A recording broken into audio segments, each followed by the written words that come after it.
about 10 or 12 years ago, actually about 2001, just before 9/11. It was summertime. It was hot. It was really hot. We've been having over 100-degree temperature days every single day. And I started smelling the smell. Didn't know where it was coming from. It was just coming from around the building, and it was just really mild, but you could smell that it was maybe a dead animal. You were just not sure. And after a couple of days, it started to get worse and worse and worse. So I started searching around the outside of the building, ran into a neighbor as well that was doing the same thing because they could smell the smell. In the process, the maintenance guy had also come down and he was checking it out too, trying to figure it out. We wandered all over the place, still couldn't find anything at all. And I went back to my apartment. And each day, this smell just gradually started building up more and more and more. About 4 or 5 days after this first period where it first started, I walked out my front door, and when I walked out my front door, it hit me. It was just a really, really powerful scent. And it was kind of like a Long John Silver's basket mixed with KFC. Probably, take everything, take fish and chicken and throw it into a bucket and let it sit in the middle of a 100-degree room for days.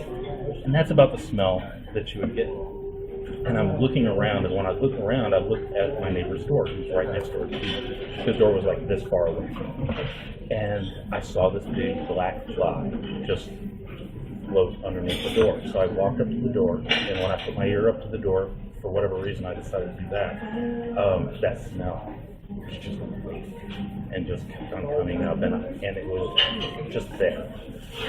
So I had to go to work. I was heading out, didn't know really what to say, didn't want to knock, I didn't know what was going on. The guy told me he was a long-haul truck driver, so I figured maybe his air conditioner broke, maybe his refrigerator broke, something happened inside the apartment. I was going to call the apartment complex. So I went ahead and I called the complex and just reported it in the morning. Said, hey, could you just have somebody go in and check it out and see if there's a problem? See if maybe it was AC broke or something. About 2 or 3 hours later, close to lunchtime, I get a phone call back, and it's from the apartment complex. And it's Jackie, she's the manager of the building, or manager of the complex, and she says, we're going to need to see you. You're not going to be able to go into your apartment when you go home. And of course, I already knew in my heart what was going on. I mean, I could tell just from the smell, it just wasn't right. So when she said this, I asked her, is he dead? And she got real quiet, and then she put the phone down, and I heard some muffled talking in the background, and she came back on the phone, and she goes, yeah, he's dead. Got off work a couple of hours later, and when I got back to my apartment, first of all, I had a friend dropping me off. So I pulled up in front of the apartment with my friend, and everything is cordoned off with the yellow caution tape or yellow, keep away tape stuff. And you could just smell this party, and it hung over everything. And it actually blew my mind that you could actually smell it that far out. So I knew this must have been bad. I proceeded to walk up to the apartment complex management and sat down with Jackie and talked to her for a little bit. And she asked me, she's like, 10 days, you think? And I said, yeah. She goes, well, you have a choice. We can put you into another apartment, but they're saying that the cleanup's going to take a little bit of time. And if you want, you can stay in the apartment itself. You aren't going to have any damaging effect from being in the apartment, but it's really your choice. We can put you up in another place. We just don't have a place for you to go right now. Okay. And I just told her basically at that point, well, I think I'll stay. I didn't think it would be that bad. I mean, mentally I'm formulating or I'm trying to figure all this out, but at the same time I'm sitting there thinking, okay, well, it's not as bad as it could be. The smell's going to go away. The body's gone. The smell's got to go away. And I said, sure, I'll stay. I think I'll stay. And I went back down to my apartment. They had already called up the biohazard because they did have a cleanup crew in there, and let them know that I was coming down, and they said that they would have somebody meet me when I got down.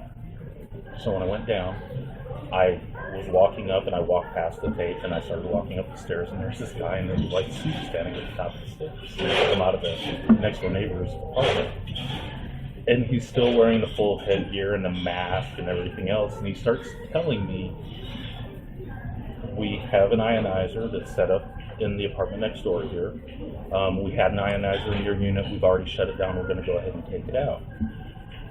The smell was pretty powerful. And to be honest with you, when we picked up this body, it was a bad case, and there's particulate matter in the air, so you're going to have the sensation of tasting dead guy or dead person.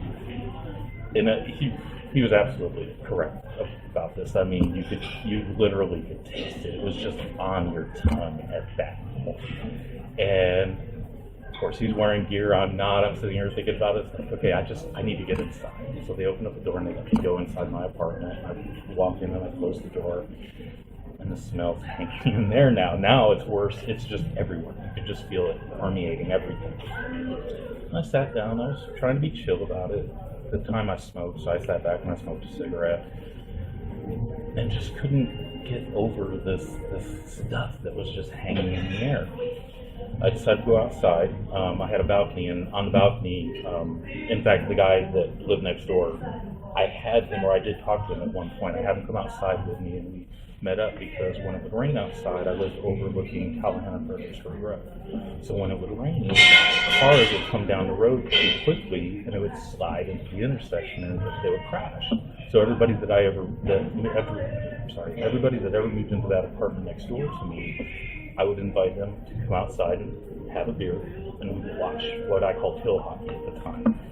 And I met up with him out there, and we talked a little bit. And I remember finding out a little bit more from him. He was like in his 30s.